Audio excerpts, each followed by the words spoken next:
Welcome back to the Sports Source. This segment brought to you by Express Frame. When it comes to your artwork, heirlooms, memorabilia, trust the professionals.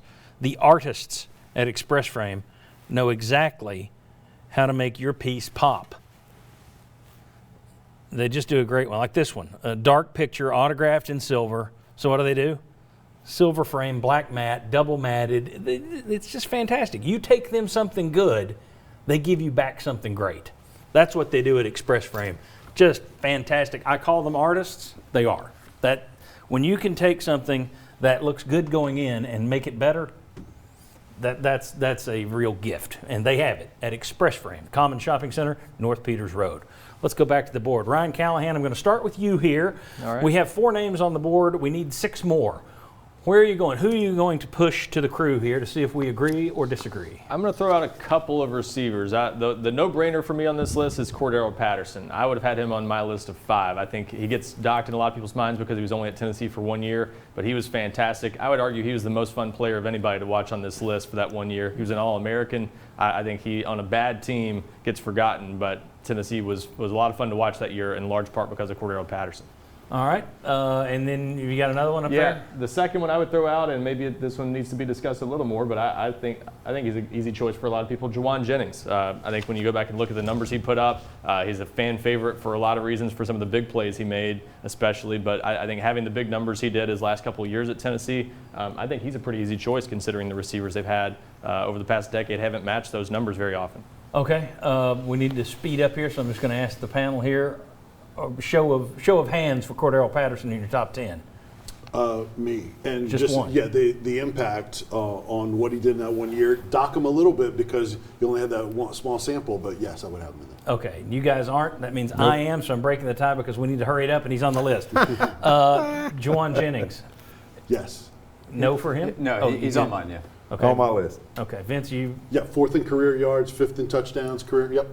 Okay, everybody goes Juwan Jennings and Cordaro Patterson. Well, intangibles also put Juwan on the list for big me. Moments. Yeah, there were other receivers who might have had more talent. Yeah. But Yes. he was a guy who would run through a brick wall. Now, there were also times when he would run through an opposing player on the sideline and get you a penalty. Yeah, but not all perfect. But yeah, but his pluses made him a fan favorite as Yeah. well. All right, let's say we got 6 here.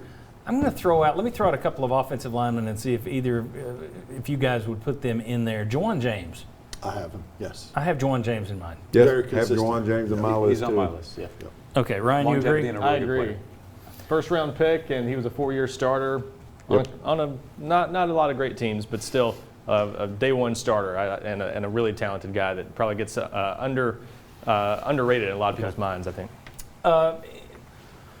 Who else are we looking at here, guys? Zach Fulton.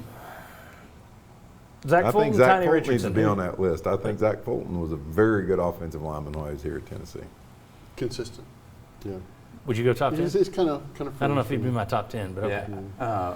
He didn't make my list. I put Malik Jackson on there. Malik Jackson? I think he's a no-brainer. He was an elite player. Yeah. Nope, it's a brainer. Yeah. Disagree. No, I like Malik Jackson. He gets I underrated had him in my again top because of the 5. teams he was on. Yeah. I'm going Malik Jackson on that. So we got 8. We need 2 more. Well, let me go with A.J. Johnson. His career was cut short here because of legal issues, which he worked out in his favor. He's been solid in the NFL, and I think A.J. Johnson was But we pretty aren't good. counting the NFL. But yes, you're right. He has a good. But he was good here too. Yeah. 3-time All SEC. Yes. A.J. Johnson definitely needs to be on there. Yep. All right. So that leaves us. Let me throw out some names. Jalen Hurd, who didn't wind up here, and Henry To'o didn't wind up here. If you're just looking at really good players that you watched, I think both of those may be on the list. Alvin Kamara would be on that list. Can I throw out Daniel Petulli? I think he was underrated while he was here. I would make an argument for Jalen shakes his head Hurd no. because he almost finished his career as Tennessee's all-time leading rusher. If he doesn't quit on the 3 team. years. Yeah, I mean, he quit on the 440 team, and that's going to document a lot of people's minds. But for what he did in 3 years, I think he deserves consideration. at least. 441 yards short of the all-time record, Yep. 6th all-time in rushing. See, and to me, that's if he had gotten And hurt. big wins. Yeah, and if he had gotten hurt and those were his final stats, we're putting him on the list. But he quit and he left. Yeah. Transferred out. So is he on your top 10 or no? Does he get your final slot? He made mine. He would be on mine. Jalen He's on Hurts mine. would be names I consider. I would Vince shook consider his head no at Daniel Petulli. Yeah. I would rather have Daniel Petulli than Henry To'o. this was a Let's good just wait thing. and see. We'll see you next Sunday back on the Sports Source. Thanks.